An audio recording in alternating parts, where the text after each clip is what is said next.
si no se hace muy tarde. Bueno, en primer lugar, agradecerles la presencia, fundamentalmente. Y quería, antes de presentarlo a Carlos, quería decir 2 o 3 palabras sobre este ciclo que nos alegra muchísimo a la Asociación de Amigos del Carafa haberlo retomado, porque durante la pandemia decidimos suspenderlo. Y no hacerlo virtual ni nada de eso, un poco por la esencia misma de este ciclo, que consiste en generar la posibilidad de un intercambio personal con las obras. Es un poco la clave de esto, ¿no? Que la obra esté presente y no solamente en un PowerPoint, ¿no? Que lo normal en los cursos de arte que sea un PowerPoint. En este caso la idea es que esté la obra presente y que la obra, gracias a un especialista y gracias al público, que la obra hable. Por eso son el título de diálogo a 3 voces. Es un triángulo en el cual una de las puntas es la obra, que puede hablar gracias a la interpretación, al trabajo de interpretación que va a hacer tanto el especialista como ustedes al poder comentarla, ¿no? Por eso decidimos durante la pandemia que se desvirtuaba un poco el sentido de este ciclo al hacerlo de manera virtual. Y bueno, suspendimos y con gran alegría retomamos sin barbijos y todos contentos, y juntándonos y pudiéndonos abrazar y todo, que es tan maravilloso.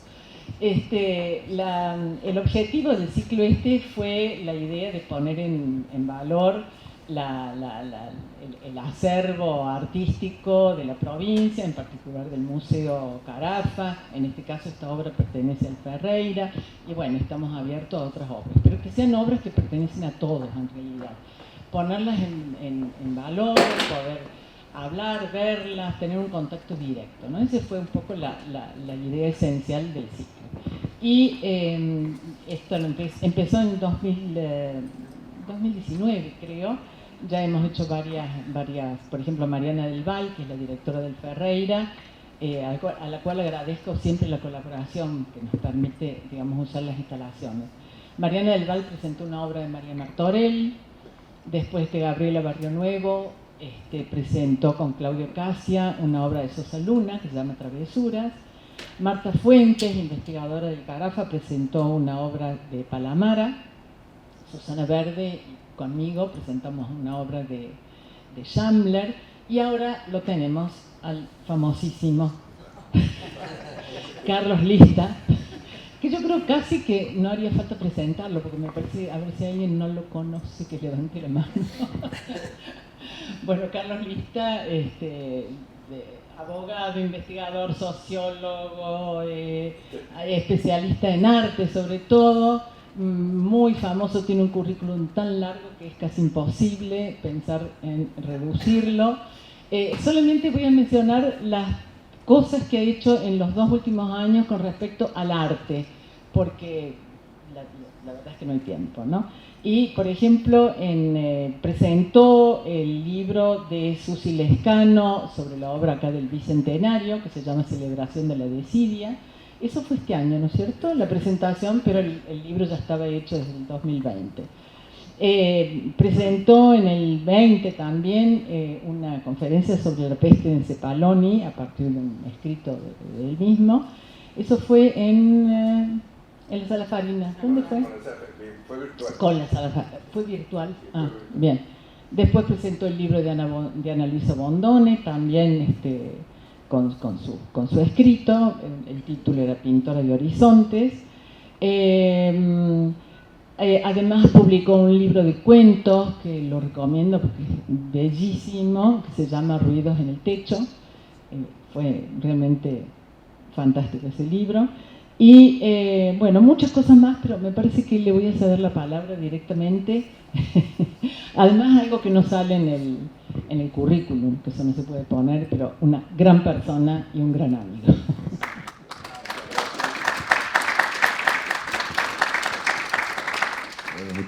Muchísimas gracias. En principio yo estoy realmente tremendamente complacido de estar acá en el museo. Quiero rescatar lo que dijo incluso María Antonia sobre estar en esto de post-pandemia, que sea presencial. esto a mí me resulta terriblemente grato, y estar en el museo, ¿no? Estar nuevamente en esta casa y agradecer en este proceso la invitación que comenzó allá en el 2019. Este es un proyecto pre-pandemia que empezó en el 2019 a la invitación de María Antonia a participar en esto, y actualmente además la coordinación, el trabajo conjunto que hemos realizado con María Antonia y con Carmela, que está hoy presente. Así que muchísimas gracias por eso, porque ha sido y sigue siendo muy placentero y fácil. No sé, en este país que las cosas sean fáciles, a mí me parece que hay que rescatar. Eso por un lado, y además al museo. El museo que nuevamente nos vuelve a recibir, o en este caso también nos vuelve a recibir, muy generosamente, a Mariana del Val y todo el equipo, y en particular a Mariano Barrera, que ha sido el encargado de este montaje, que aparentemente es simple, pero que tiene su orden, y ha sido también, siempre con Mariano es muy grato trabajar con él. Así que esto en el campo de los agradecimientos. Y a ustedes por estar presentes, que hace posible que estos diálogos sean a tres voces, como recién lo acaba de decir María Antonia, que vamos a ver el tema de las voces, ¿no? Porque por un lado está la voz del que dice, en este caso me corresponde, está la voz de la obra. Las obras hablan por sí mismos, y uno, en este caso, yo voy a tratar de hacerlas decir en alguna cuestión, ¿no? O brindar claves de interpretación sobre lo que dice, ¿no? Y después están ustedes, que son los que pueden, y vendría bien que aporten nuevas interpretaciones a lo dicho, ¿no? La idea de hoy que tengo es hablar un poco sobre Deira, si bien es un artista suficientemente conocido, pero me parece importante refrescar, es decir, por lo menos ponerlos en común algunos datos sobre alguna referencia a Deira, su estilo como artista. En segundo lugar, ver el tema de la relación que tiene Deira entre la imagen y el lenguaje. Y en tercer lugar, ya dedicarnos a Pantaleón y las visitadoras en versión Deira. Yo la elección de hay varios motivos por los cuales elegí esta obra. En principio porque me gusta el grabado. Porque me atrae Deira también. Y porque tengo también por Vargas Llosa, por la novela de Vargas Llosa, y por esta relación, este vínculo que hay entre imagen y palabra, entre imagen y texto. En el escrito, por ejemplo, en estos libros este libro que mencionó María Antonia recién, por alguna razón, a mí me gusta siempre relacionar, lo sabe bien Sara Picone, que es la que suele ilustrar estos libros, poner relación imagen y texto. Y eso me ha llevado a mí a la elección de esta obra. Además de pensar que es muy buena obra la de Deira. Y esta obra fue adquirida en 2011 en el Matching Fund en Arteba, por quien era entonces el director del museo, Tomás Bondone, y la compró para el museo. Es decir, pertenecería al patrimonio del museo, pertenece al patrimonio del museo.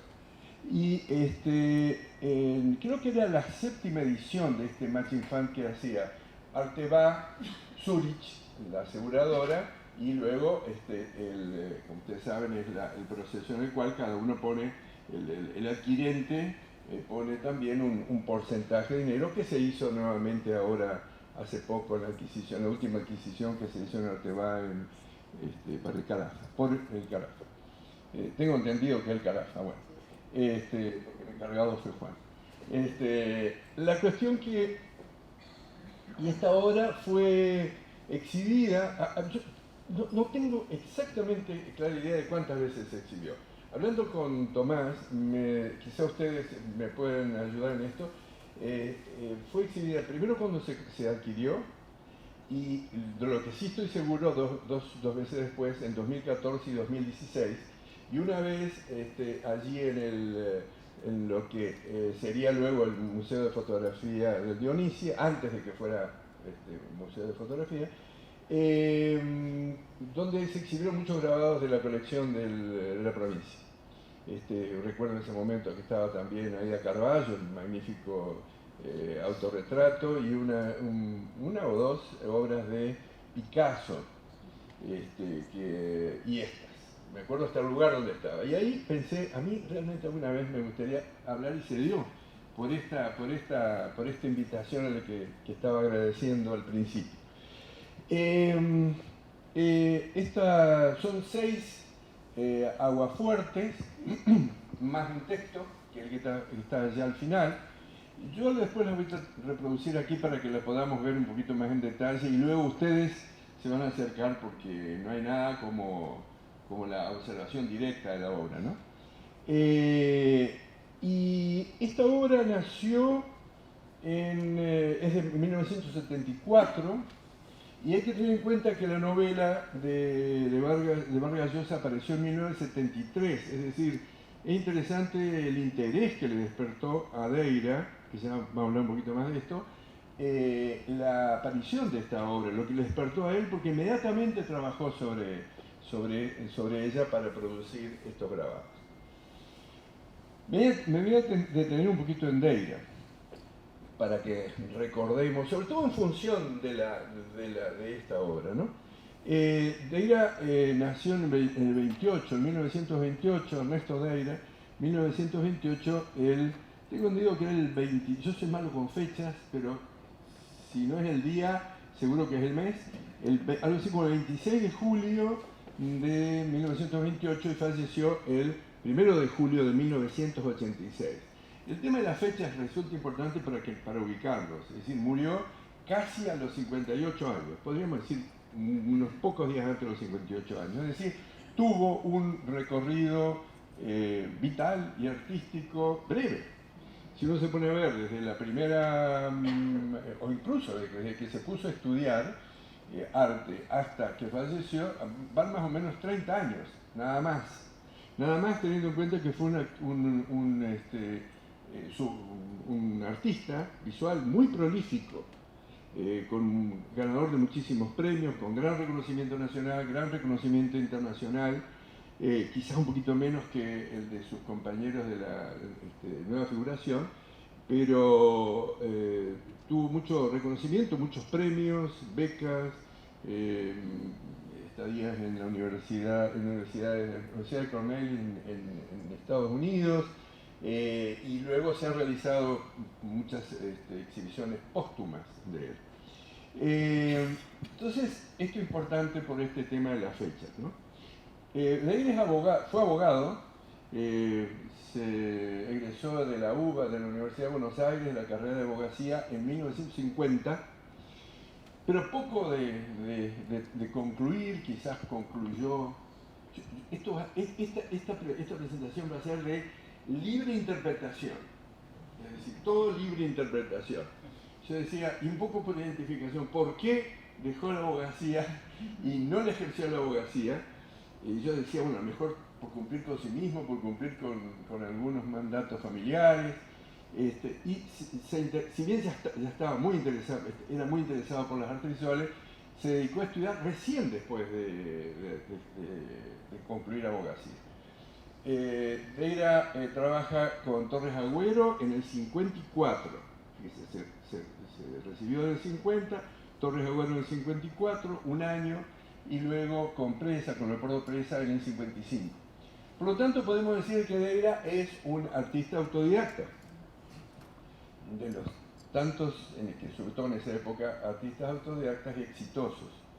Y desde entonces hasta su muerte se dedicó plenamente a la pintura y al dibujo, diríamos, y como decía, una carrera muy prolífica. Siempre fue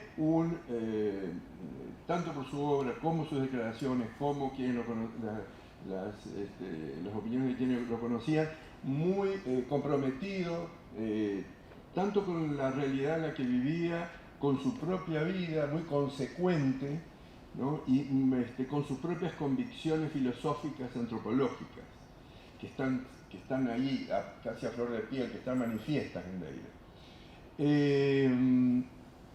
Diríamos, en el 50, fíjese hablando de esto de las carreras, en el 58 tiene la primera muestra individual en Rubens, en la Galería Rubens.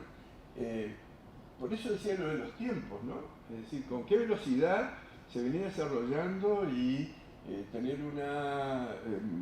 trabajar, ser autodidacta, trabajar con dos maestros y exponer una primera obra, tener ya una obra para exponer en Rubens en 58, a mí me parece que es mucho, es bastante y ha sido muy veloz.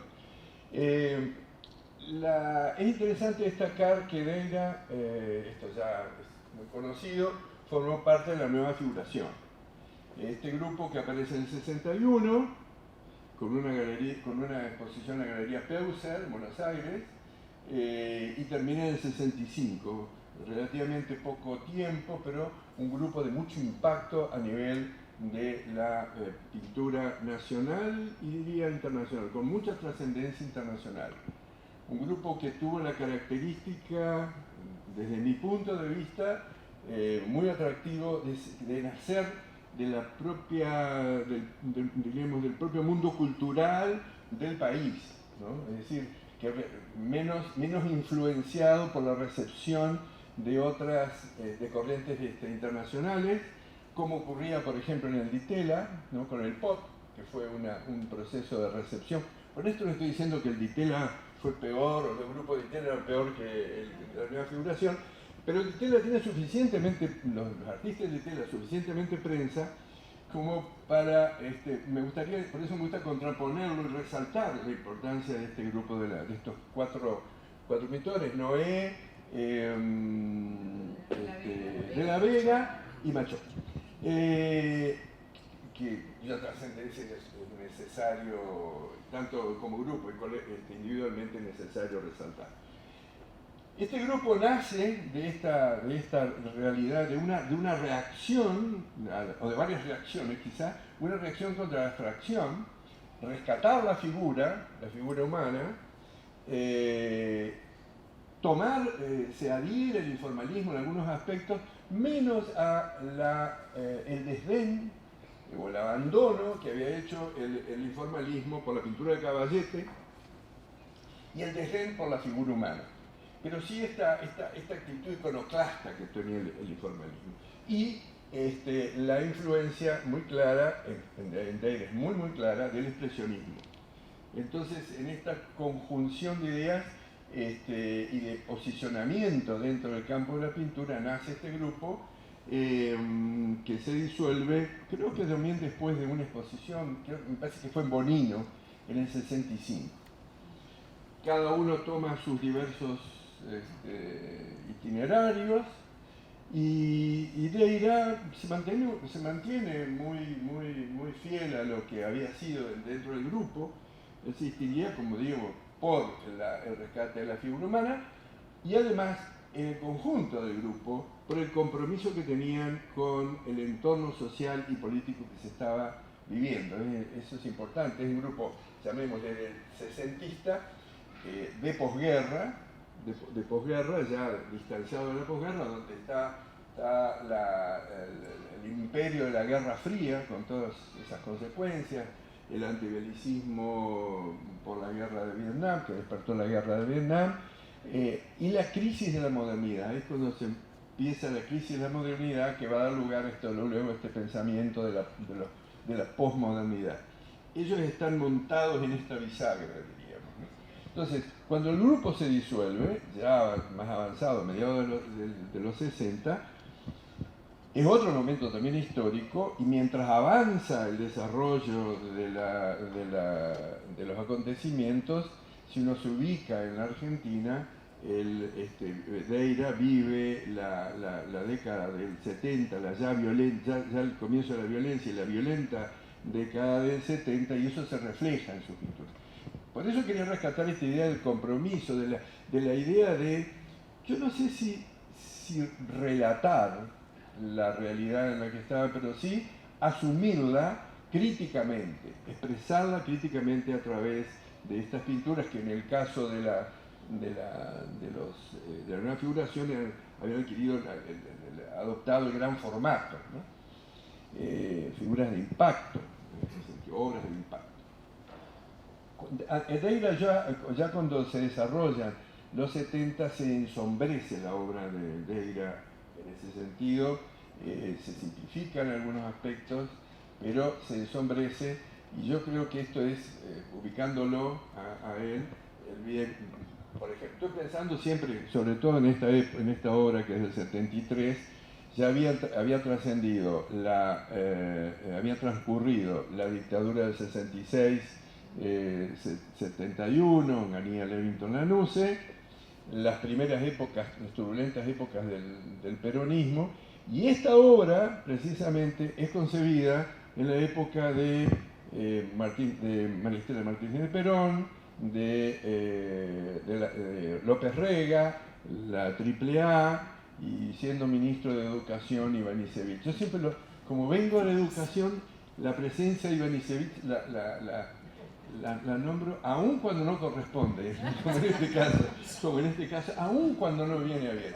Que era el ejemplo de la intervención conservadora, violenta en la cultura, ¿no?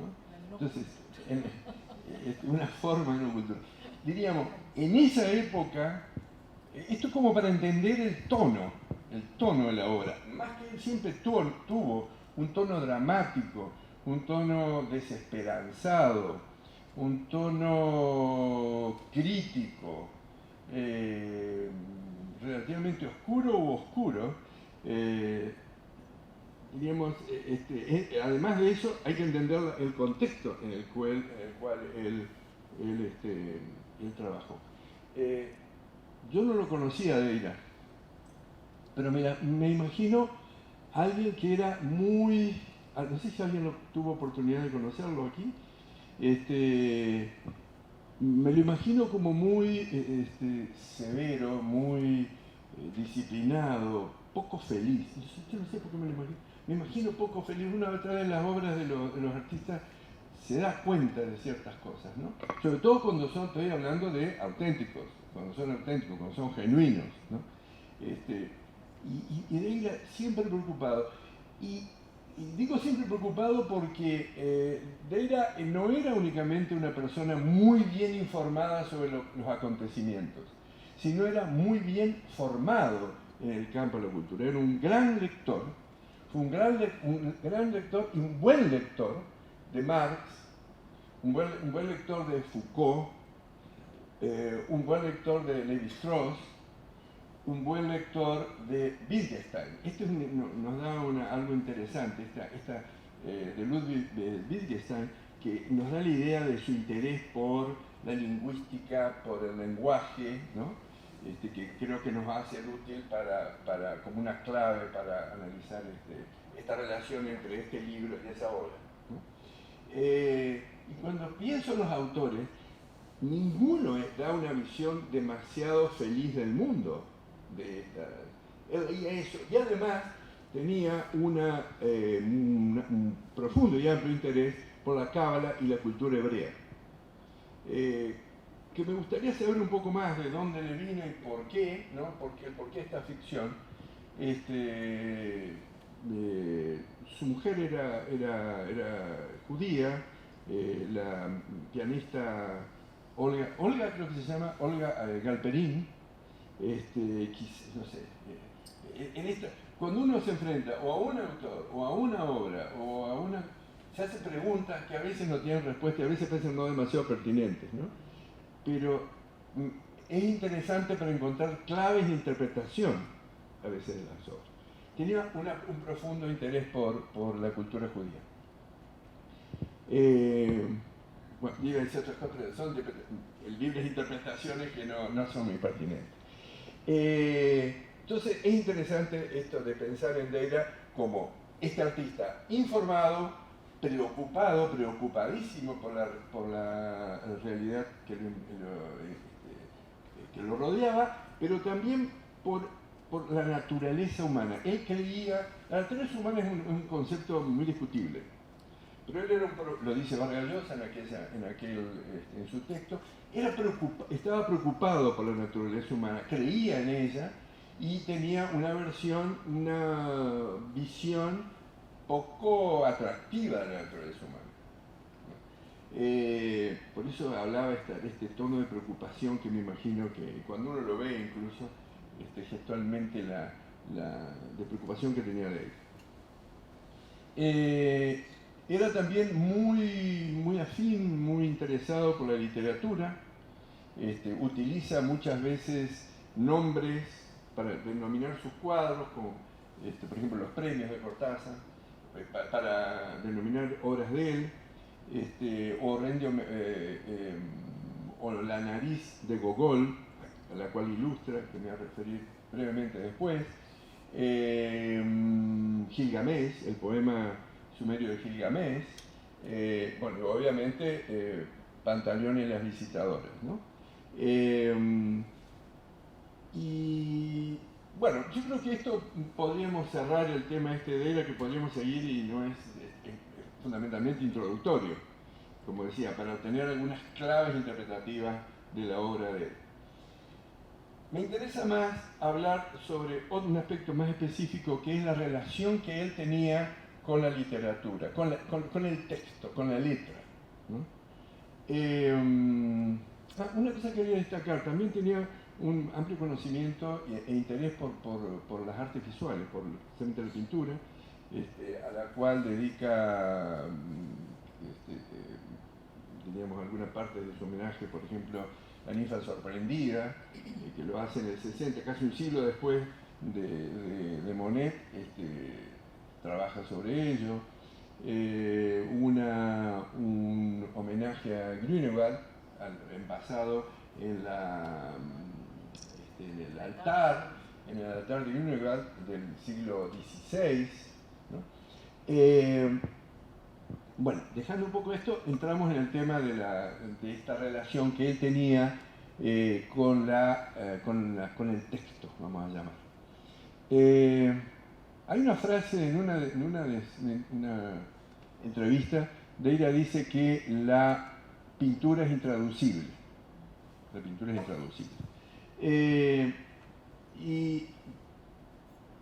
Pero él siempre tuvo interés en traducir, desde mi punto de vista, él tuvo siempre interés por traducir a la literatura. Es decir, tomar elementos de literatura, traducirlos en pintura. Esta idea era discutible un poco, ¿no? Medio ambigua su posición entre la literatura y la imagen, sobre el tema de la traducibilidad, si son o no discursos inconmensurables. A lo mejor él pensaba que sí era la pintura, pero parece que la poesía y la literatura son traducibles, porque lo hizo. Y hay un artículo que a mí me pareció muy interesante, que es el de Viviano Zubiaga, con motivo de una retrospectiva que le hicieron, él escribió con motivo de una retrospectiva que hicieron en el Museo Nacional de Bellas Artes en el 2006. Ese se dedica a analizar esta relación, estos vínculos que yo querría rescatar. Ella dice que fundamentalmente piensa en qué estrategia desarrolló Deira para vincularse con la literatura, o la literatura vincularla con la imagen. Ella dice que fundamentalmente son tres: como calígrafo, como figurante, como escribidor. Yo voy a dejar de lado estas denominaciones que necesitarían alguna aclaración para entrar, citarme, caso para que nos demos cuenta bien de qué se trata, ¿no? Son categorías tan claras por las denominaciones. La idea de calígrafo sí es fácil de darse cuenta. En muchas de sus obras lo que hace Deira es,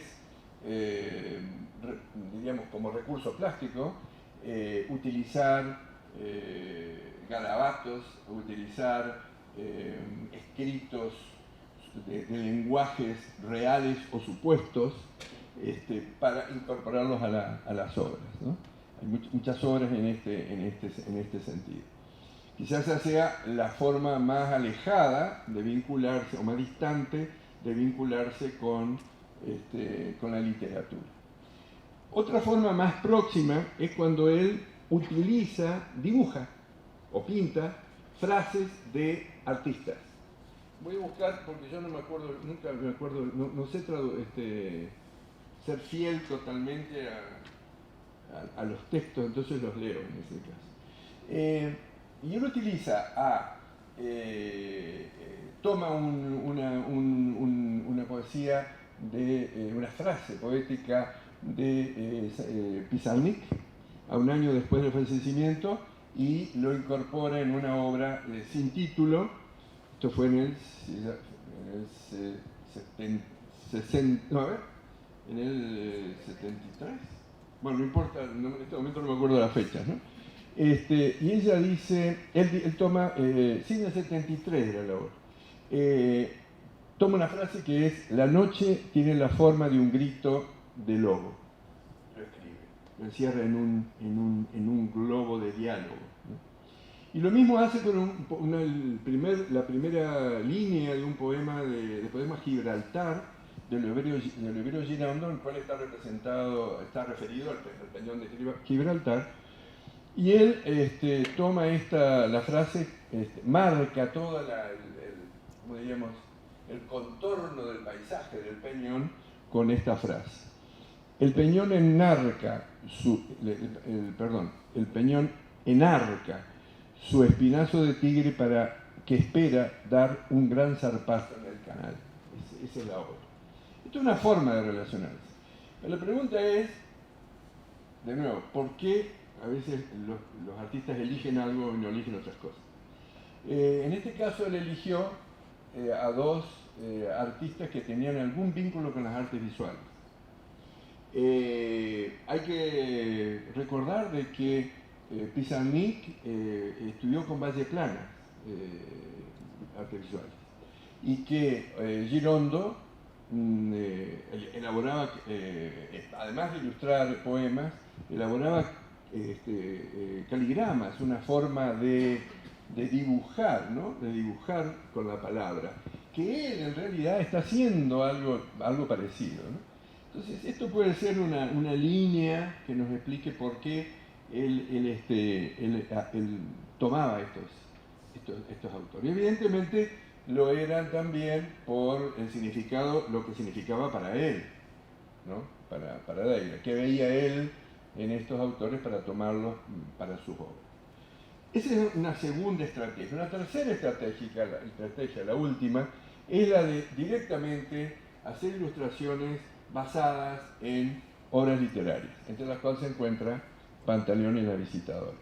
Y aquí cabe citar a Gogol, La nariz de Gogol, este cuento de la nariz del funcionario que se independiza y tiene vida propia por allí, que tiene un tono muy paródico, ¿no?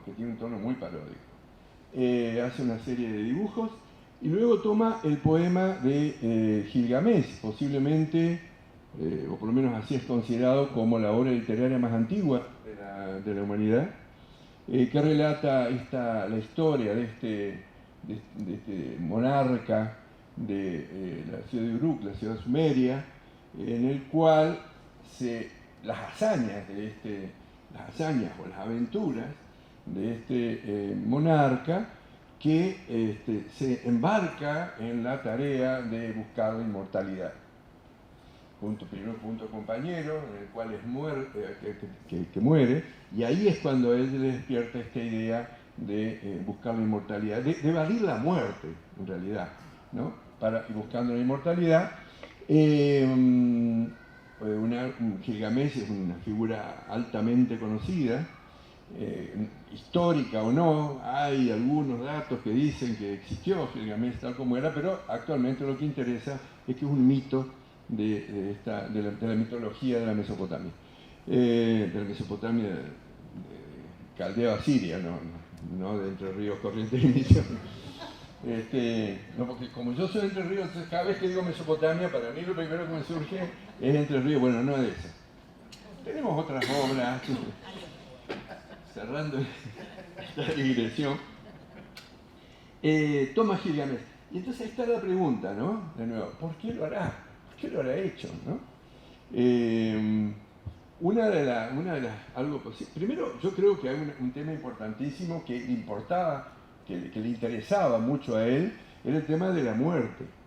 El tema de la muerte y esta idea, y además la lección que obtuvo Gilgamesh. La lección es la que tengo que comunicarles a todos lamentablemente, es que la muerte solo está destinada a los dioses, que los seres humanos no podemos ni buscarla, y si la buscamos nunca la vamos a encontrar, a la inmortalidad, no la muerte, la fuerte, a la inmortalidad. Entonces yo creo que este interés por la inmortalidad, por la muerte, por tan universal desde siempre, fíjese, desde aquellas épocas sigue siendo una de las grandes temáticas, y lo era en el caso de Deira, esa preocupación, ese interés, ¿no? Sobre todo por lo que hacía, todo lo que hacía al ser humano. Y finalmente está la Pantaleón y las visitadoras, donde nos vamos a detener un poquito más. Pantaleón y las visitadoras, como ustedes saben, primero, no es una ilustración del libro. Esto es interesante. No hay ninguna edición de Pantaleón y las visitadoras que haya sido ilustrada por Deira, ¿no? Él lo hizo a propósito de... Creo que para traje esto de lo que dice... Esto es de Deira, ¿eh? Es decir, aguafuertes inspirados en Pantaleón y las visitadoras de Mario Vargas Llosa. Hay una propuesta o un deseo, por lo menos de Vargas Llosa hubo, en el intercambio de correspondencia que tuvo con él, que tuvieron entre ambos, en virtud de que le había pedido Deira que escribiera aquel texto, en el cual él manifiesta la intención, el deseo de sacar una edición de lujo de su novela con las ilustraciones, que tengo entendido que nunca se logró eso, ¿no? Pantaleón es Pantaleón y las visitadoras. Esta novela apareció en 1973, ¿no? Rápidamente, ya en junio del 74 se habían puesto en contacto Deira y Vargas Llosa le estaba respondiendo una carta, entonces se escribían, que está en poder de la familia, en los archivos de Deira de la familia, en la cual le muestra su entusiasmo por la propuesta de realizar estos grabados. Para mí no es propuesta de realizar, ya estaban hechos los grabados. Porque Deira le había pedido el texto. Y él, Vargas Llosa, se muestra muy entusiasta, muy agradado por esta obra. Y ya en octubre estaba escrito el texto de Vargas Llosa, que es muy buen texto referido a, más allá que escriba bien Vargas Llosa, es muy buen texto referido a la obra de Deira, ¿no? Muy sensible en la parte interpretativa. Me voy a referir en algunos aspectos a ese texto. Entonces muestra decía al principio, este entusiasmo, ¿no? Recíproco, pero este entusiasmo que tuvo Deira por la obra de Vargas Llosa, muy temprano, muy rápido, le impactó realmente, ¿no? ¿Qué le impactó? ¿Qué es esta novela? Pienso que muchos de ustedes la han leído en su momento, quizá, que es probable que no recuerden mucho de la obra, pero habla de un proyecto, a ver, en principio, habla en tono paródico, en tono muy paródico, de un proyecto desarrollado por las Fuerzas Armadas peruanas para calmar el ansia, los deseos de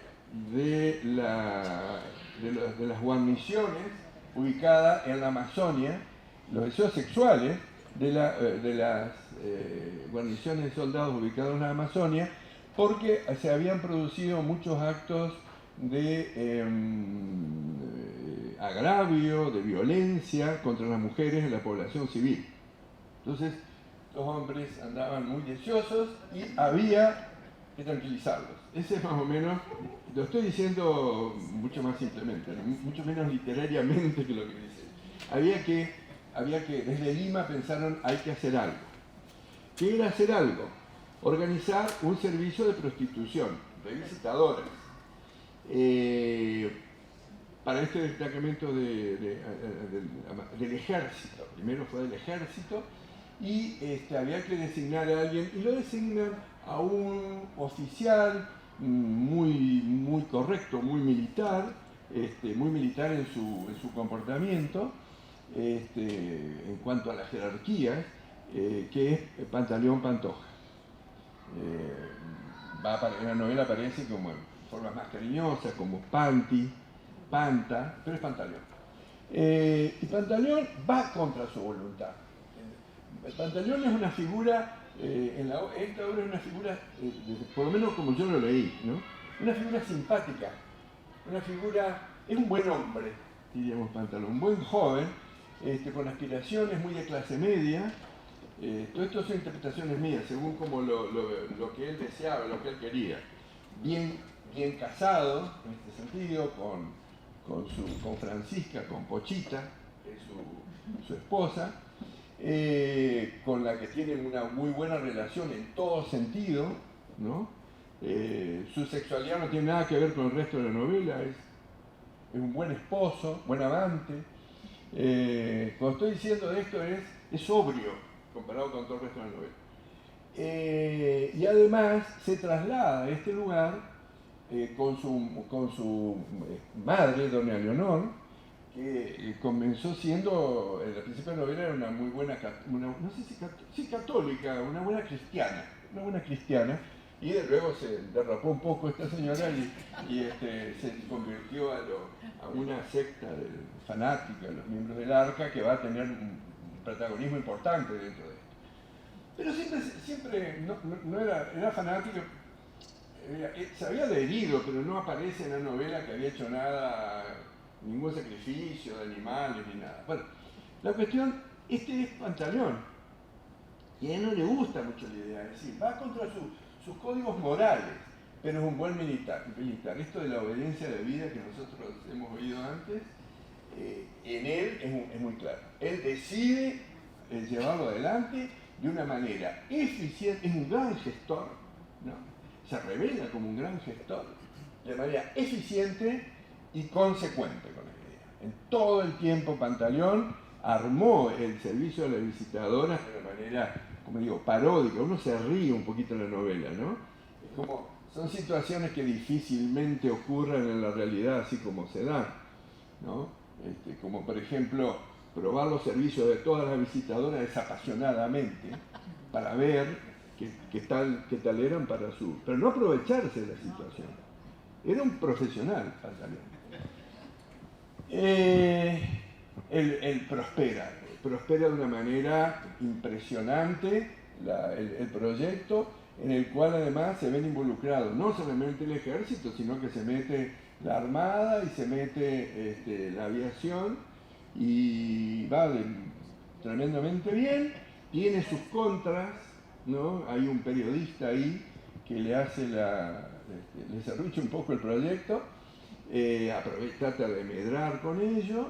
Hay algunas disidencias, la iglesia no lo es, creo yo, y luego aparece esta secta, ¿no? Esta secta que va a tener un papel importante.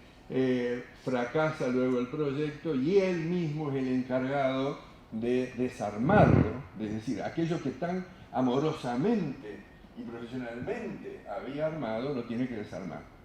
Y le estoy contando el final de la novela, y lo más desagradable, como yo le estoy haciendo un acto de spoiling, es destinado a un destacamento, creo que por Titicaca, a los Andes. Lo sacan de la Amazonia y lo mandan a los Andes. No sabemos qué más o menos pasó después, pero bueno, esta es la novela en sí. Esta novela es la que le atrae a Deira. Sí, esto fue lo que le atrajo a Deira. Entonces, uno puede pensar que le atrajo, ¿no? De nuevo, algunas claves interpretativas, ¿no? Libre interpretación, libre interpretación. Una de ellas era, podría haber sido el estilo literario y pictórico de los dos, ¿no? Estamos en época, hay que recordar que estábamos en época todavía del realismo mágico, claramente Vargas Llosa es representante, con un fuerte barroquismo en la expresión literaria, y Deira tiene en algún momento, y sobre todo acá adopta un lenguaje muy barroco. Si ustedes a primera vista miran ahí, van a ver más bien como manchas. También no son tan grandes, pero nada de simple hay, diríamos, nada de sintético hay. Entonces, el estilo barroco, ¿no? Eso creo que es importante.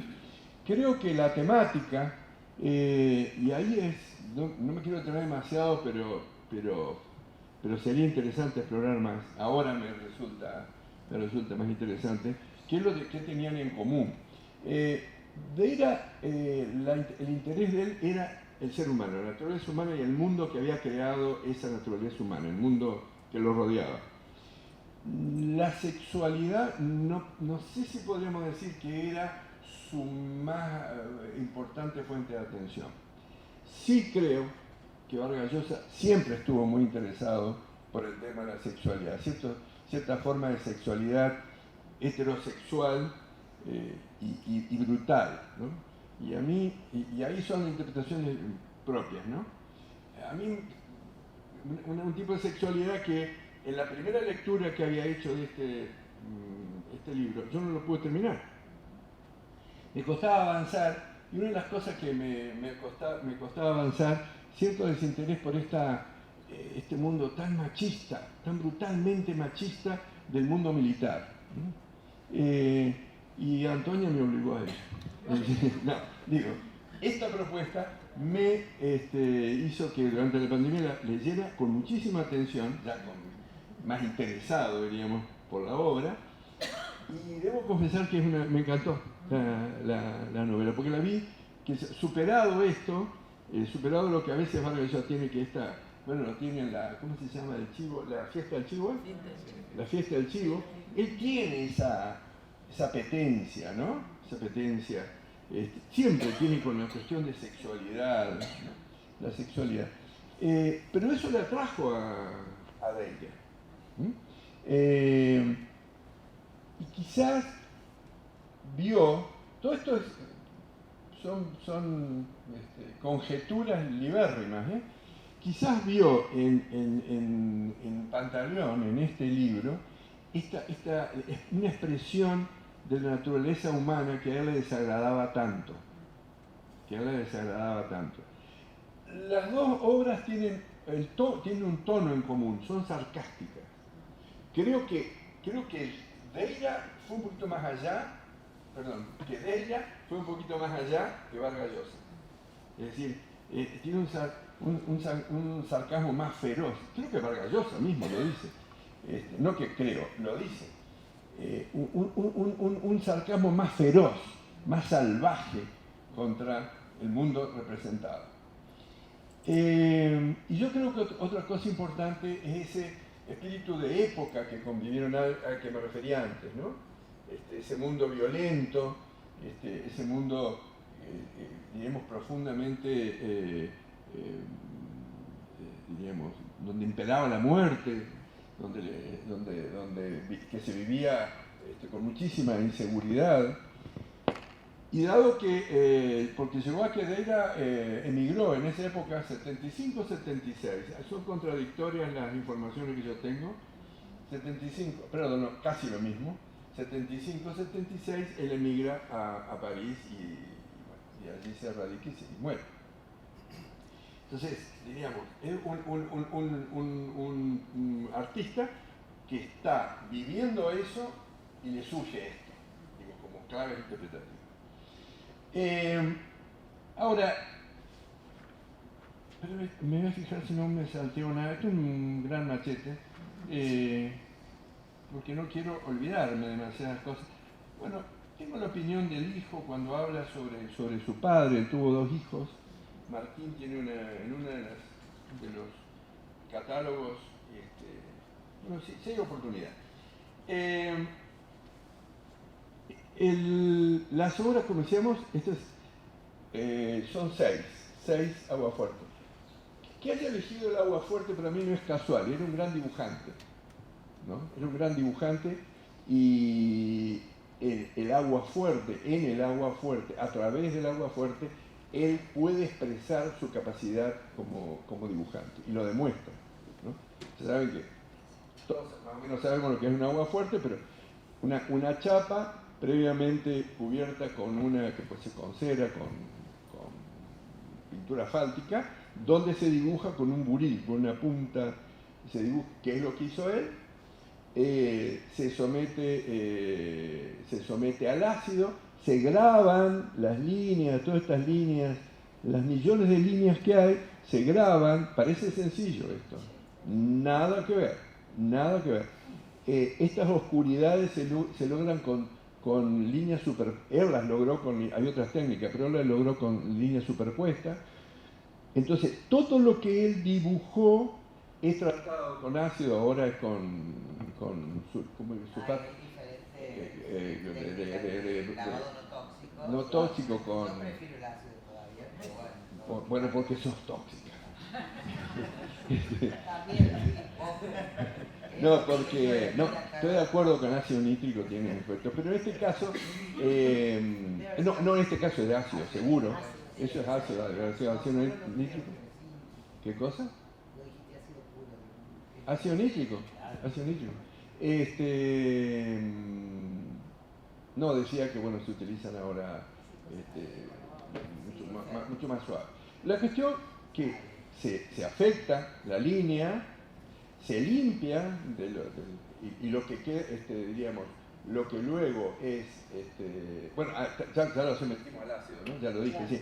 Se limpia y se entinta y luego se reproduce en la prensa. Es decir, las tintas están en estas pequeñísimas, delicadísimas líneas. A mí me parece que en este caso esto lo puede hacer un buen dibujante. No lo puede hacer cualquiera, ¿no? Bien, no lo puede hacer cualquiera. Yo lo puedo hacer, pero no podría hacer este nivel y esta calidad de grabado que él utiliza. Interesante, también no le vamos a responder porque ya es bien un poco. ¿Por qué no utilizó la pintura? También podría haberlo hecho. Él utiliza el grabado. Entonces, el tema es que son 6. Y lo que he hecho con la ayuda de Vargas Llosa,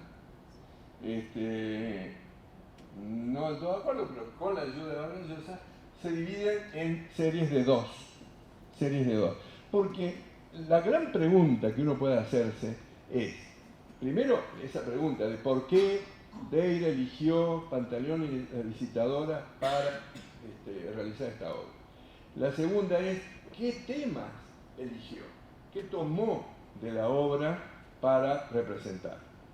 Y luego, si nos da un poquito el tiempo, ya entrar en la locuración así, es ¿por qué no eligió otras cosas? Porque podía haber elegido otros temas.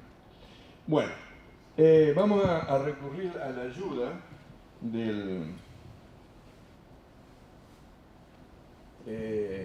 bueno, interesante decir, creo que ya lo dije, esto es de Deira. Fíjense, aquí vemos que son 17 de 75. Este es el cuaderno 17 de 75 cuadernos reproducidos. La firma de Deira. Este es el texto simplemente para... ¿Ven bien atrás? Sí, ahí está. No, esto pero lo pueden ver después. Esto para mostrar simplemente que esto forma parte del cuaderno. Aquello forma parte del cuaderno. El texto que tiene ahí. Entonces pasar a las diversas temáticas. Como digo, con la ayuda de Vargas Llosa, podría decir que son 3 los temas que toma Deira y lo divide de 2, 2 y 2. en pares de dos. Uno es el deseo, el deseo, repito, no cualquier deseo sexual, el deseo de una, esto no lo dice Vargas Llosa, dice del hombre. No sabemos si el hombre es la humanidad o el hombre es el varón. Pero el varón es, como estaba entendido, por lo menos como lo entiende Vargas Llosa, parece que tiene una forma predominante de sexualidad, solo una.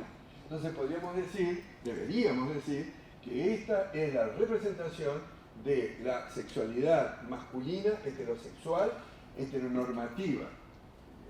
Ya como se usa mucho la palabra, creo que queda claro, ¿no? Heteronormativa, una forma de representación. Y es el deseo. Sí, esto es un tema. El segundo tema es que tiene que ver con la religiosidad, tiene que ver a lo que los hombres, ya no lo que desean, sino lo que los seres humanos oran, es decir, a lo que adoran, ¿no? a qué oran o cómo lo hacen. Y el tercero, que es muy interesante, es el mundo de los sueños, que los seres humanos, de nuevo, no los seres humanos, este tipo de masculinidad sueña, es decir, que hay en el inconsciente detrás de este tipo de masculinidad. Vamos al deseo, ¿no? El deseo, tanto en la novela como en la obra, está representado por este deseo masculino, heterosexual, normativo, pero no únicamente, digamos, más acotado todavía, muy básico, muy elemental, eyaculatorio, creo que para eso se lo dice como biológico. Y a mí me gusta una frase que creo que le voy a poder repetir, que dice que es prehistórico, es previo al erotismo, es previo al libertinaje y previo aún al vicio. Fíjense qué primitivo que es, a lo bicho diríamos, ¿no? Es el deseo masculino puramente animal, sin adorno. Entonces, frente al objeto de ese deseo, ¿cuál es? La mujer con las mismas características. La mujer con las mismas características, ¿no? La búsqueda que hace estos seres humanos, estos personajes, tanto aquí como allí, es vaginal. Punto. No más allá. ¿Cómo está representado? Que está el primero allá, hay mucho más claridad, después lo podrán ver bien. Si ustedes se fijan, ¿qué representa esto? El éxito del proyecto fue tal que al ejército se le adhiere la armada y le dice, bueno, vayan a prestar servicio también a los destacamentos de la armada. Entonces ceden un barco, este barco que es un barco desmilitarizado que pasa a llamarse Eva. Y que acá está representado, diríamos, no es un mascarón de proa, es todo el barco es feminidad, es la sexualidad masculina, femenina, que en toda la novela y en Vargas Llosa va a verse reducida a esto. Puro cuerpo, pura exuberancia física. Y aquí tenemos, y mientras que, fíjense, la chimenea es un falo poderoso, y estos seres que reciben con tanta, que lo custodian, son estos falos encasquetados por los cascos militares. Ahí está la ironía. Alguna vez un amigo me decía, ¿cómo me divertí con Pantaleón de Visitadora? Es más bien dramático. Lo que tiene el sarcasmo es que presenta algo terrible y lo aliviana, ¿no? Lo aliviana. Pero de ahí a que sea divertido, no sé si es tan, ¿no? Y acá, en las dos obras, no me parece que está. Yo quiero destacar algo que a mí me parece interesante, que ustedes me podrán decir si tiene algo que ver. ¿Cómo es representada esta mujer? Una línea continua, ¿no? Muy bien delineada, serena la línea, tiene un gesto como relajado, como, no es tan de prostituta si ustedes quieren, relajado, digo, para luego ver qué quiso decir, relajado, es sereno, ¿no? Y fíjense en el tratamiento que él hace, si esta figura ustedes la ven, ya la línea se pone, como dice Barossa, se pone nerviosa, es una línea muy expresiva y en la cual está mostrando un total anonimato. Esos seres no tienen ni gestos, no tienen rostros, no tienen cuerpos, son solo faros, erectos, para más datos. Y acá tenemos al minículo, al moñito, lo digo para cuando veamos otro, ¿no? Este moño sería un accesorio que parece definir a este personaje. ¿Qué define este personaje? Y ahí llega Eva, cargada de sexo, para estos soldados que la reciben muy bien. Bueno, está objetualizada, es un regalo. Es totalmente, pero los hombres también, ¿eh? La masculinidad también es objetualizada, muy objetualizada. El sexo en este caso, es absolutamente objetual. Nada de amoroso el tema. Este es el otro par que es el segundo, donde vemos la presencia de la Fuerza Aérea, ¿no? La presencia de la Fuerza Aérea que llega a este avión, Dalila, ¿no? También desmilitarizado, llega al destacamento y lo reciben también con mucho alborozo, los mismos muchachos, estos falos, así. Yo no sé si hay adoración o esa apropiación. Incluso este cañón puesto a disparar, bastante serio, muy explícito y muy pronto a dispararle algo, cada uno le pone la imaginación que quiere, a esta mujer triunfante, que nuevamente fíjense qué bien delineada que está, porque a pesar de su exuberancia, de que muestra todos el vello público, todo esto, es una figura alada, un ángel, una gran Madonna triunfante, poderosa, ubérrima, diríamos, que llega a este destacamento, pero el tratamiento que le da, desde mi punto de vista, Deira, es muy benévolo, es muy benévolo, y ahí llega eso, el deseo. Ya que tenemos bastante claro qué es lo que este grupo de hombres desea.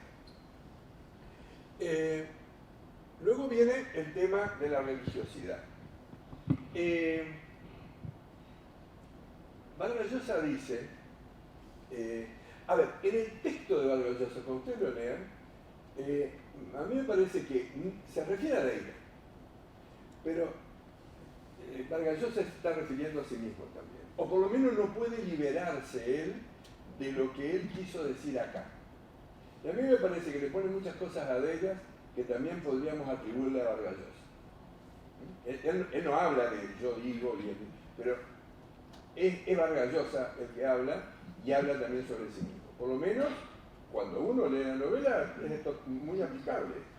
Y una de las cosas que dice Vargas Llosa es que en realidad, en la obra, la intencionalidad que tuvo Deira al representar este universo, no estaba haciendo alusión a instituciones determinadas y a prácticas determinadas, ni a la iglesia, ni a los militares, ni a la religiosidad, ¿no? A esos quehaceres, ¿no? Esos de la religiosidad, ni a la prostitución. A mí me resulta muy difícil decir que eso no está presente. Y dice él que en realidad está refiriéndose a algo más abstracto, más profundo, que es a la humanidad, a una crítica a la naturaleza humana en la que Deira cree y que le apetece poco. La palabra no es apetece, pero es la que me sale, ¿no? Yo no creo que sea así. Yo creo que en realidad la obra de Deira y la obra de Vargas Llosa tiene diversos niveles de interpretación. Y uno de los niveles de interpretación es que sí Vargas Llosa, sí Deira, hablan críticamente, representan críticamente instituciones concretas como son el ejército y como es la religión. Y también lo hacen críticamente de la prostitución y de la religiosidad, de estos quehaceres. De nuevo, claro, interpretación libre. Este escrito fue hecho en el 74 por Deira. Apa, perdón. Este escrito fue hecho, no me escuchaste nada de lo que dije. Ah, bueno. Este escrito fue hecho en el 74 por Vargas Llosa, en épocas de altísima represión. Y mi pregunta es, ¿no ha sido que hubo un acto de autocensura por parte de Vargas Llosa, incluso para salvarlo un poco a Deira y decir, mire, esto no, señores militares e iglesia, que eran muy dominantes en esa época, esto no se refiere a ustedes, no se refiere a ustedes, se refiere a la naturaleza humana, se refiere a este tipo de cosas. Interpretaciones, porque recuerdo realmente el tema de lo que era la autocensura y la censura en esas épocas. Y entendible, no es que no sea entendible, no es que no sea comprensible, pero lo ha llevado a lo mejor a opinar eso porque es tan clara que la afirmación creo que cualquiera que lo puede ver, de Vargas Llosa no es correcta, ¿no? Y además que no le fue tan bien porque a este libro estaba prohibido, el anterior estaba prohibido, no lo salvó. Volviendo a esto, entonces sí creo que sí es claro que Vargas Llosa y Deira hacen alusión a esas instituciones concretamente, y es muy entendible que hagan alusiones a esas instituciones en esa época. El militarismo era imperante en Latinoamérica. Estas obras aparecieron en España antes de que muriera Franco. Franco murió en 75. Digo, estaba más débil el régimen, pero de todos modos es entendible, lidiaban con la censura también, ¿no? Entonces hace alusión a esa. Más aún, Vargas Llosa viene a decir eso cuando en todas las obras, desde La ciudad de los perros, ¿cómo se llama? La Casa Verde, todo, hace alusión a esos temas. Incluso es medio obsesionado por esos temas, Vargas Llosa. Bueno, ¿cómo se llama? La fiesta del chivo. También no, es relativamente reciente. Entonces, hace alusión, ¿no? Y ahí viene el tema el segundo grupo, que es el grupo de la religión. No, voy a hacerlo al revés, ¿sabes? Voy a hacer así. Está ordenado así, pero prefiero dedicarme en este. En uno de estos grabados, en este grabado concretamente, lo que hace, que parece todo confuso, ¿vio? Incluso lo van a ver allí, tiene todo confuso en imagen, nada es casual. Representa a esta reunión de los fanáticos religiosos del Arca, que se dedicaban a realizar sacrificios humanos, pedir siempre en favor de cierta moralidad, la condena a ciertas prácticas sociales, entre las cuales estaban las visitadoras, ¿no? Y ahí vemos a un oficiante, aquí tenemos un oficiante, todos estos, los adorantes, llamémosle, los seguidores, y rodeando una mesa en la cual ha habido se ha realizado el sacrificio de un perro, descuartizándolo y clavándolo contra la mesa y matándolo, obviamente. Y nuevamente el tratamiento de la línea. Fíjense que nada es claro, las expresiones no son claras. Acá no necesariamente son hombres, hay también mujeres. El género es un poco indefinido, es difícil de detectar en cada uno de ellos, y no hay expresiones, son borrosas, son oscuras, ¿no? Y él se dedica con este entrecruzamiento profuso de líneas a marcar oscuridades, pero también en los rostros, a los que bifurca. Lo único más claro son las manos, ¿no? Y aquí está representando a esta forma de religiosidad también muy primitiva, ¿no? que proliferan los sacrificios humanos, son fanáticos, obviamente la condena, ¿no? La noción de muy poco sofisticada de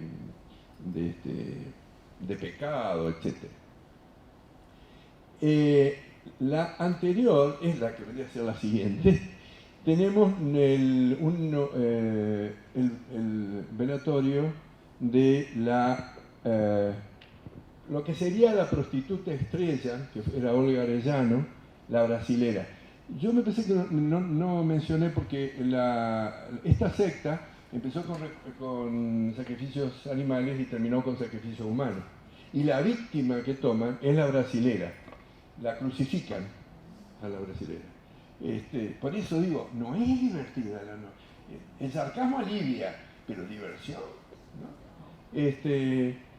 Y este es el funeral de la brasilera. Acá sería interesante acercarlo un poquito más para volver a la utilización de la línea para demarcar dos campos completamente diferentes.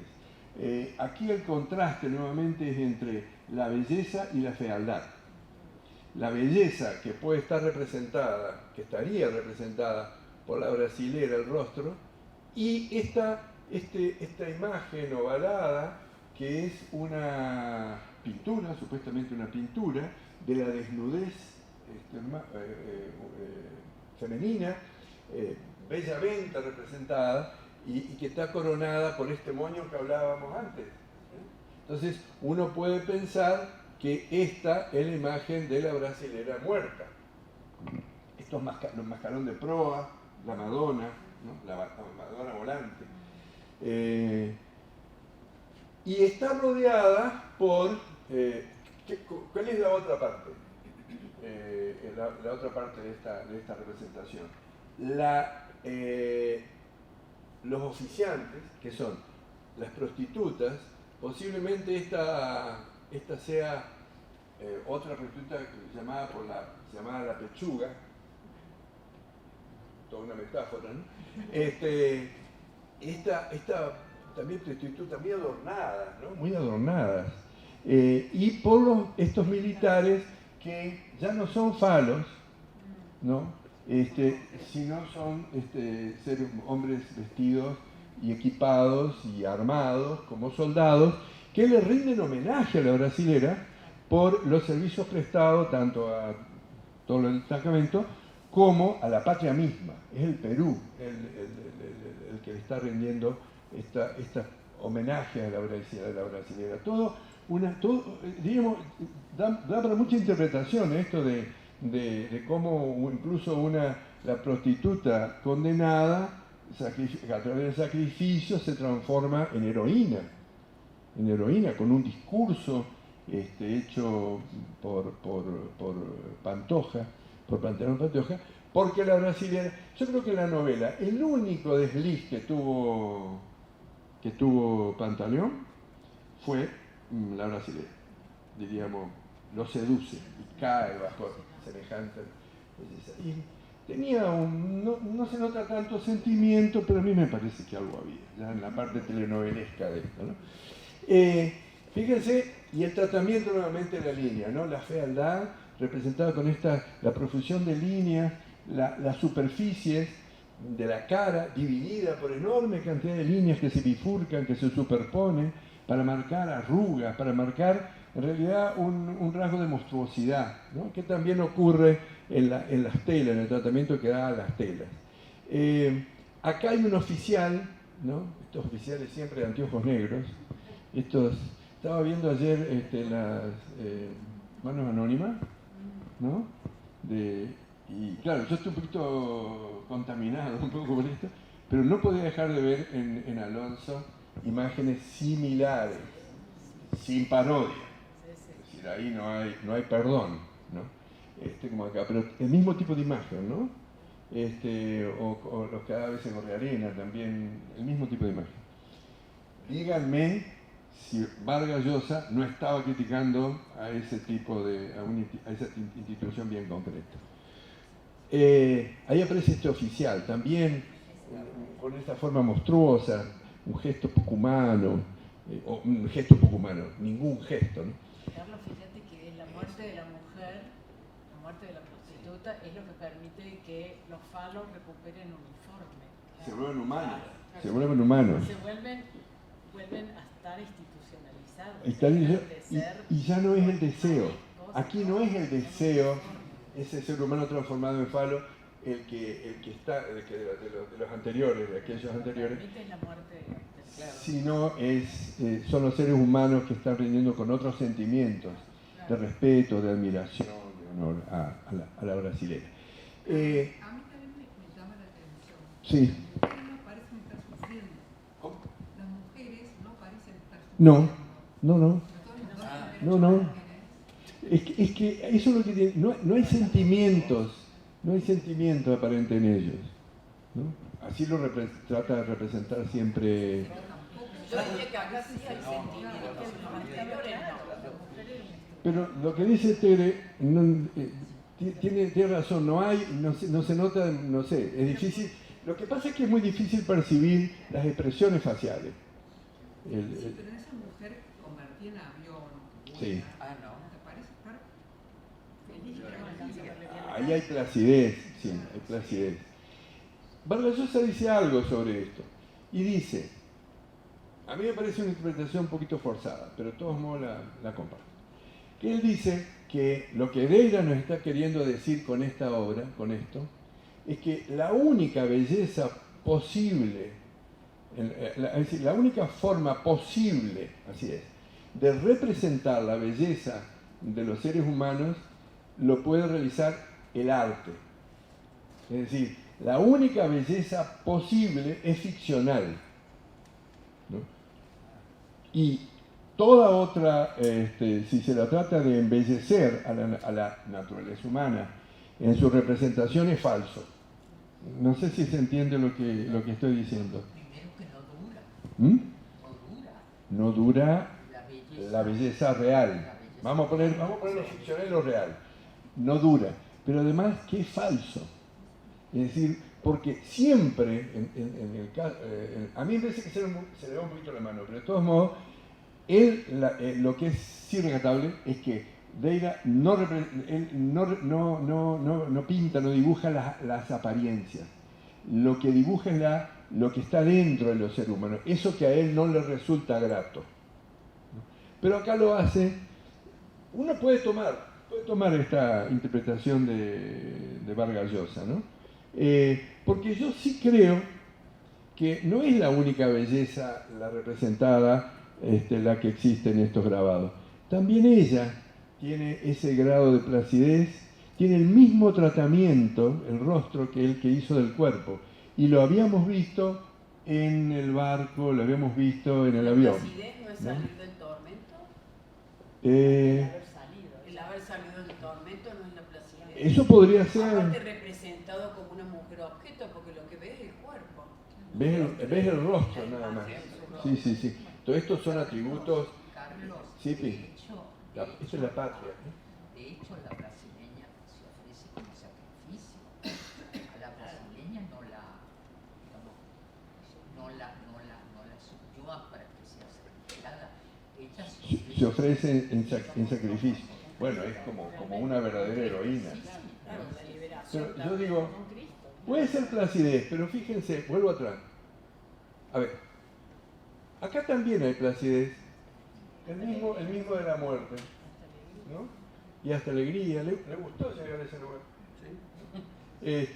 Y en este caso, no sé si tanto placidez, creo que acá hay poder, ¿no? Acá es una mujer poderosa.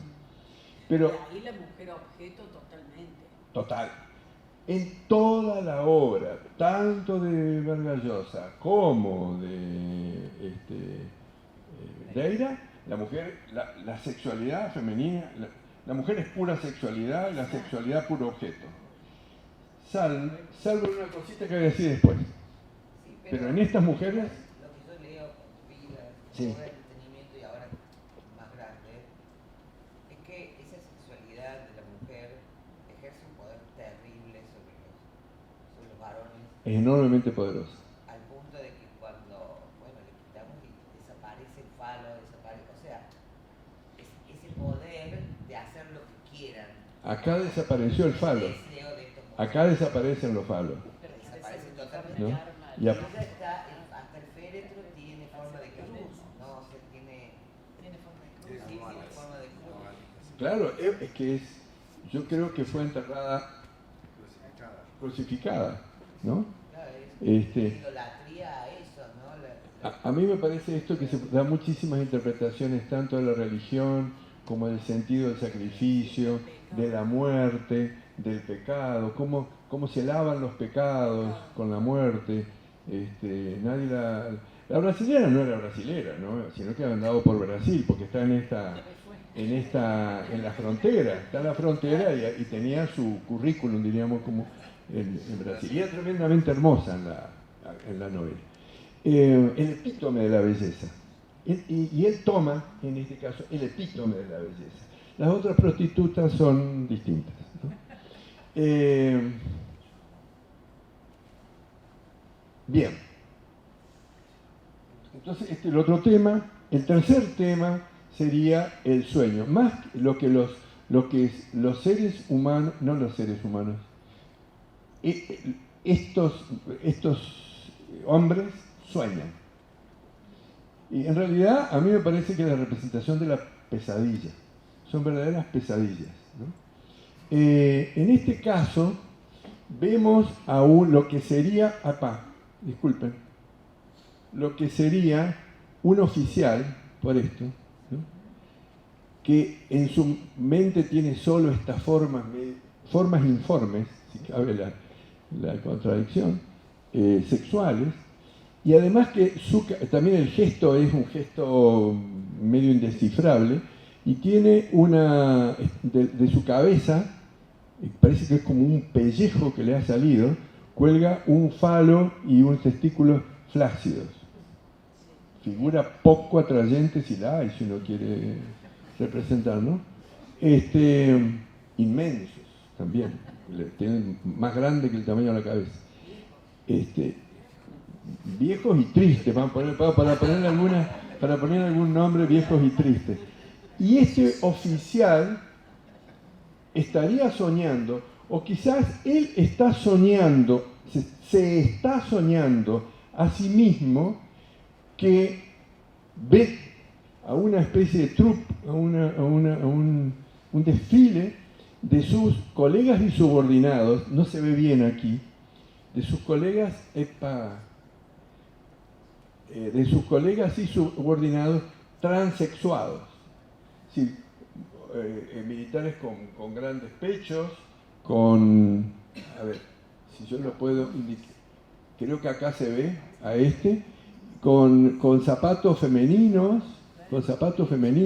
portando estandartes. Estos son de la jerarquía, me parece a mí. Me parece que son menos sus subordinados que sus colegas, ¿no? De alta jerarquía. Y me parece interesante el hecho de que quizás acá lo que estuvo representando, lo que pretende representar Daira es a la jerarquía. Porque el tigre Colazo, por ejemplo, que es uno de los personajes que está en Lima, son los más perversos los que arman todo esto, ¿no? Y uno los ve como estos militares con mucho poder y bastante corrupción entre ellos, con tensiones entre ellos. Y a mí me parece, libre interpretación, que estos serían los representados, ¿no? Lo que estos militares ven. Y ahí hay un elemento importante que a mí me parece importante detenernos, que es el de la transexualidad. ¿Por qué Daira utilizó la transexualidad? Y ahí tenemos que remitirnos a un significado que tiene que es fundamentalmente histórico, que varía históricamente. Esto fue elaborado como decíamos, en el 74, y en esa época la visibilidad, la valoración de la transexualidad era bastante baja, la visibilidad, y muy negativa la valoración que había, la consideración que había, ¿no? Eran fuentes dentro de todas de lo que hoy se llaman sexualidades diversas, era una de las peores, ¿no? Y él eligió eso. Dentro del amplio panorama, el amplio abanico de formas de sexualidad, él tomó la sexualidad, una sexualidad que en su época era muy estigmatizada, muy discriminada. Ahora es porque lo hizo.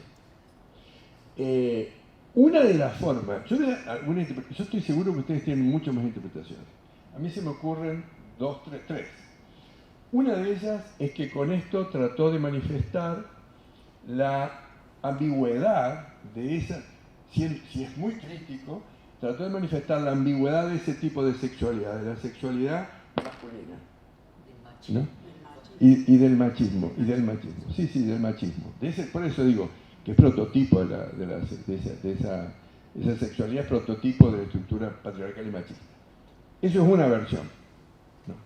Otra versión podría ser que él se anticipó a los cambios de significado que iba a tener la transexualidad con el tiempo. Los artistas, cuando son auténticos, cuando son genuinos, suelen anticiparse a su tiempo. No sé si eso ocurre acá. La provocación. Sí, pero ¿por qué esto? ¿No? Porque, ¿qué valoración tenía para él en ese sentido? Entonces, a mí me parece, esto es una de las interpretaciones, es que tomando la transexualización de los militares, él trató de mostrar la perversidad. Y esto nos lleva a pensar, hoy el INADI no lo permitiría, diríamos, usted está diciendo que los transexuales son perversos. En la época es posible que lo hayan sido, que haya tomado este ejemplo de perversidad, porque uno puede ser crítico, pero no necesariamente tiene que ser tan adelantado a la época, y a lo mejor Deira lo haya tomado con esa intención, para mostrar la perversidad. Porque su intención de mostrar la perversidad de este tipo de sexualidad, sobre todo, es bastante manifiesta en toda la obra. Entonces, esta sería una de las interpretaciones plausibles, ¿no? No sé, puede haber otras. La perversidad de los militares. Es decir, les ascribo algo que sexualmente es muy perverso en mi época. Eso sería lo que estoy diciendo, digamos. Que hoy, si tuviéramos que tomar para mostrar algo perverso, hay que ver como artista qué utilizo yo. No sé si sería la transexualidad, ¿no? Porque está mucho más normalizada. Tengo claro que lo que representa para mí como algo con lo malo, lo perverso, sino que como una especie de salida si quieres, del militar obligado a ser el macho, una especie de salida a un deseo de no ser tan macho, a un deseo en el fondo de refugiarse, de enriquecerse con algo femenino, porque son figuras, en el fondo, son figuras casi tiernas, feas si quieres, pero tiernas, con grandes pechos, con los zapatitos. Muy vulgares. Me hacen acordar los grabados de José Guadalupe Posadas, ¿te acuerdas? Mexicano, en que realmente son hombres pero que de alguna manera quisieran ser mujeres. En el fondo, para mí es como una escapada en el sueño de su deseo de entrar en el mundo femenino, no de ser mujeres, sino de reconocer su parte femenina. También puede ser, pero voy a ser abogado del diablo. Pero son muy machistas para llegar a pensar eso. Llegar a pensar que la mujer tiene atributos que a mí me gustaría tener. Lo sueñan. El inconsciente es el que se lo dice. No se atreven a pensarlo, lo sueñan. Pero les causa horror. Les causa horror, claro. Les causa horror. Hay que pensar que lo que está diciendo Irene es una causa que impulsa la violencia de género, ¿no? O sea, violento con aquel que uno quisiera ser, no puede ser. No, claro, al cual le tenés miedo. ese lado. Un deseo terrorífico. Claro, si pensamos en la figura militar, están metidos adentro de su uniforme, adentro de normas, adentro de, bueno, Sí. un combo así sellado. Sí. No sería raro eso, ¿no? Sí, O sea, por lo tanto, la deseo, primera sueño. de las conjeturas podría ser posible, expresar la ambigüedad intrínseca ese tipo de sexualidad. O sea, en esa época todavía lo seguimos viendo en el fútbol actual argentino y Ujú. no, las relaciones homosexuales, pensemos, Sí. un batallón de militares que tenía que recurrir a la violencia contra porque entre ellos no podían demostrarse afectos si quisieran demostrar su homosexualidad, por ejemplo. Pero estos no son homosexuales, son transexuales. No, Es un poquito más estoy allá. hablando- No sé si es un poquito más estoy allá, hablando es del distinto. libro, estoy hablando del libro y la Sí. situación. Bueno, a lo mejor el deseo, el sueño, tiene que ver con eso. O sea, no poder hacer lo que quieren hacer. Puede ser, esto da lugar. ¿Saben lo que es interesante de esto? Es que un poquito lo que dijo recién Gabriela en el libro. En realidad, acá Deira se le escapó a Vargas Llosa. Se le escapó a Vargas Llosa. A mí me cuesta, por lo menos, utilizar la novela, esta novela, para interpretar estos dos grabados.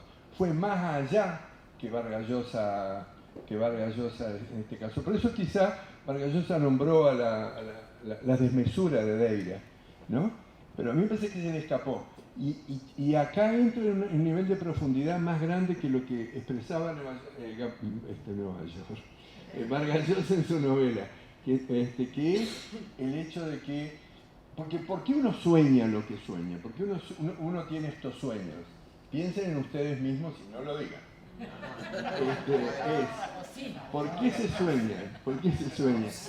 Por la angustia que produce. ¿Qué soñamos? Soñamos con angustia, soñamos en ese caso con horror, lo que queremos ser y lo que no queremos ser, con miedo y con culpa.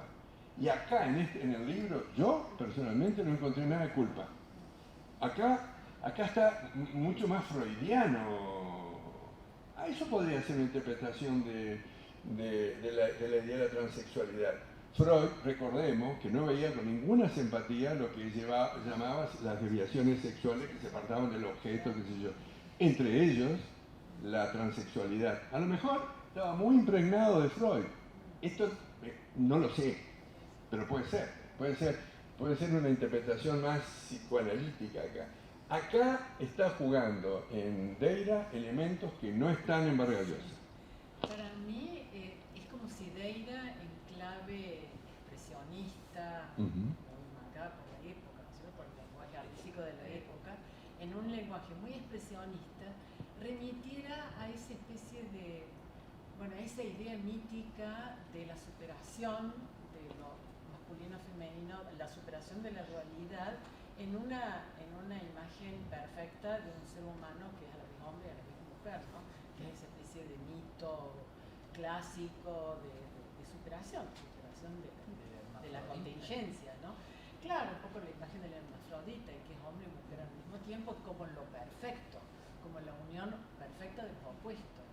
Pero en una clave, por supuesto, expresionista. Pero de nuevo, voy a ser abogado del diablo. Pero uno puede expresar eso, pero no tan críticamente. Claro. Es una imagen. Acá se representa el horror. Para sujetarse más puede estar criticando al mismo autor. También puede ser. También puede ser. Claro, Pero no sé, yo creo que lo admiraba mucho a Es Vargas. una persona muy cerrada y machista en su pensamiento. Sí. También lo puede estar criticando a él. Sí, o decirlo También mismo puede en clave del lenguaje de Vargas Llosa, ¿no es cierto? Decirlo como puramente. Pero razón sería, le agarro el discurso a Vargas Llosa, digo que lo quiero y lo muestro así. Lo largo al final. Al final, según yo, con el tema de las pesadillas, ¿no? de una atracción de él por este mundo en ese momento sórdido, oscuro, romper con las reglas. ¿De él quién? ¿De él Deira? Deira, claro. Una necesidad, como decíamos, de tirar del hilo, ir más allá de todo. Sí, yo creo que eso es claro. Yo creo que eso es claro. Eso es claro, ¿no? Carlos, en el libro hay que yo no veo aquí, hay un gran personaje que además es casi como el culpable de todo, que es el clima amazónico. Sí, el clima con esa idea. Porque en el momento que termina todo esta pesadilla de los pantalones de la visitar este proyecto que se desborda, Sí. Pantaleón y su familia vuelven, tú lo has a la sequía, al Ande, a los Andes. poco erótico. Todo se vuelve en orden. El Sí. matrimonio de Pantaleón que estaba por de esas, todo se arregla bien, todo se pone bien, el fondo. Se serena, Todo se serena. No, claro, no quise hablar demasiado, pero el contexto que se vivía era, el erotismo era tan exuberante como brutalmente exuberante, y se crecía y reproducía, insaciable. Todas las culturas tropicales son así, no las normas. Aparte de la libertad, y ahí le falta. Claro. Para Bien. mí un No, reprimido. ¿eh? Para mí un reprimido. ¿Quién? Vargas Llosa. No, Deira está. Vargas Llosa. Vargas Llosa, seguro. Entrar a ver. No sé si están, sin entrar en consideraciones, pero Hacerlo como si- se da los gustos Vargas Llosa. No, Vargas Llosa es producto de una época súper machista. Sí. Él incluso pide disculpas tiempo después de la presencia de los prostíbulos, de recurrir al prostíbulo. Sí, pero no cambia su digamos, cabeza mucho. y desde La ciudad y los perros, y los que pasamos por un cuartel en algún momento, en la parte militar estaba todo este Juan, aspecto hoy esto es un testimonio, ¿eh? heteronormativo muy fuerte. Lo cual no quiere decir que los deseos y las fantasías hayan estado presentes, Sí. aún en esa época, Sí. estaba tan marcado a fuego, pero bueno, Pero a ver, tenemos que hacer después los sueños y los deseos iban por otro lado, ¿no? Y estaban ahí. Y que se grabe que son testimonios de Juan Pagano. Juan Pagano da testimonio De mi paso por la colina, por los cuarteles. Bueno, no quiero, porque por el tema del tiempo, El último grabado es este, que también pertenece a este mundo de las pesadillas, claramente que es el mundo de las pesadillas, en la cual está habitado por monstruos. Acá, si bien la monstruosidad está presente en casi todos los anteriores, con este afán un poco caricaturesco que tenía, acá claramente la monstruosidad está muy manifiesta. Y tenemos yo quiero resaltar algunos, para que se vea bien, a un oficial de menor rango, se me ocurre, que manifiesta no sé si es asombro, su espanto ante este desfile de monstruos y que están acá acechando a espaldas de los militares, de estos monstruos que tienen de muy ambigua naturaleza entre humanos y animales. No se ven suficientemente bien acá porque es muy abigarrada, es muy barroca la imagen, y que se desplazan, eso también lo señala Vargas Llosa, que no únicamente en sus formas son terroríficas, son horripilantes, llamémosle, porque tienen se desplazan como cuadrúpedos, pero si bien no son insectos en las extremidades, que nos recuerdan, yo recordaría un poco esta imagen de Bourgeois, de Luis Bourgeois, de Maman, de las arañas, que no son necesariamente insectos, son insectos pero no tanto, tienen huesos, tienen coyunturas. Y dice Vargas Llosa que magistralmente están ilustrados por Deira para mostrar el horror, porque por las contorsiones, da la idea de que se desplazan en contorsiones, uno no sabe si avanzan o retroceden, si al costado o se desplazan a uno u otro lado, y representaría el horror de este inconsciente. Y de nuevo, para dejar simplemente planteado, es que hay en ese sueño, hay culpa. Es decir, ¿qué culpa? ¿Culpa a quién? Y ahí voy a pegar un salto para ir cerrando. Siempre en el campo de las libérrimas interpretaciones. ¿Qué es lo que esto es lo que Deira tomó de Vargas Llosa? ¿Qué es lo que no tomó? ¿Qué es lo que, pudiendo haberlo tomado, ¿no? Por ejemplo, no lo tomó a Pantaleón. Está en el nombre de la obra, está en el nombre de la novela, pero no lo tomó a Pantaleón.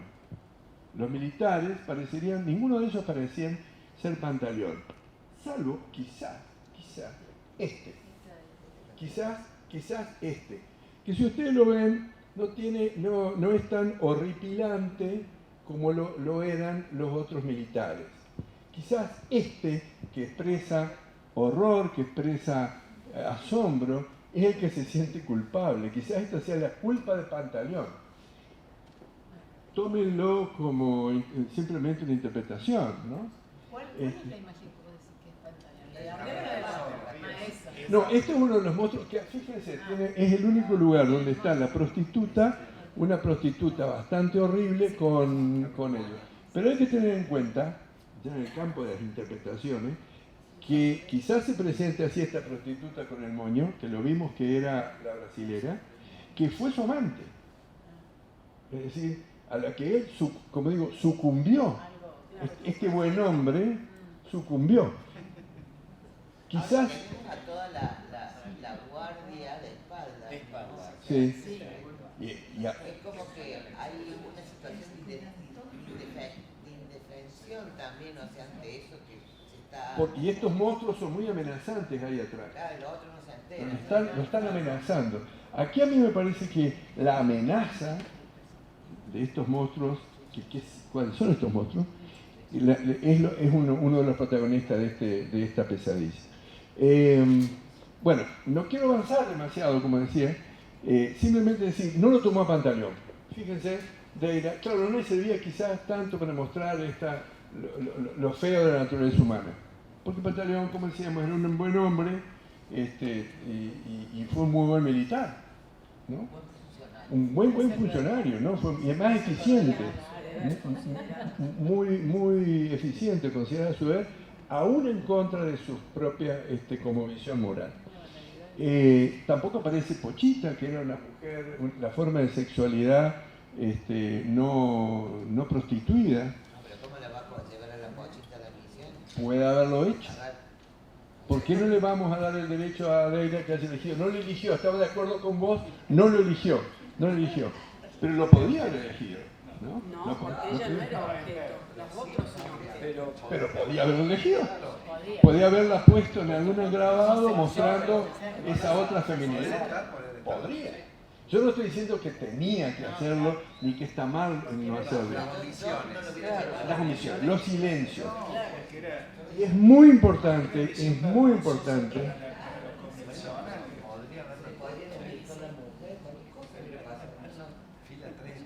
la fila 3 es muy...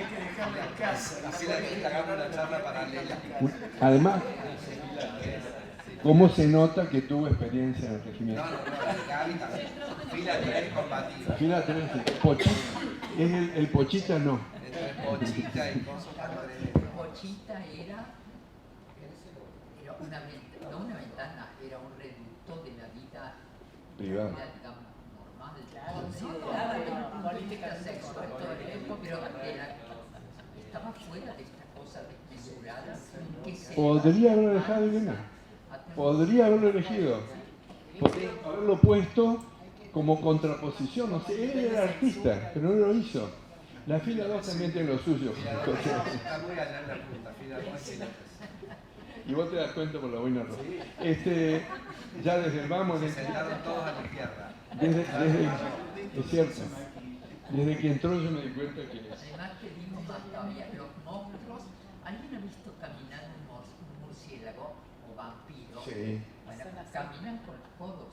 Sí. Cuando están en el suelo, pobrecitos, caminan con los codos. Pobrecitos, para vos.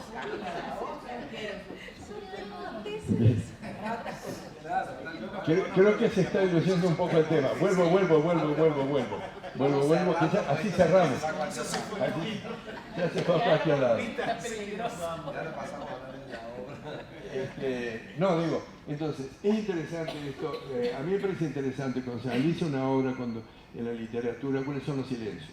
En la arquitectura, lo no construido, si uno ve las pirámides, es decir, son tan inmensos a veces los espacios como el ámbito de lo construido. Reparar en los silencios, reparar en lo que no está, en lo que no se dice, en lo que no aparece, es también un elemento muy importante para cuando uno tiene que analizar una obra. Yo no avancé mucho en eso, porque habría que, creo que un proceso mayor de detenimiento a la obra, pero me parece un buen modo de cierre, ¿no? Todo lo que representó Deire y lo que no representó, y tratar de interpretar por qué lo hizo o por qué no lo hizo, ¿no? Así que bueno, muchas gracias por la presencia.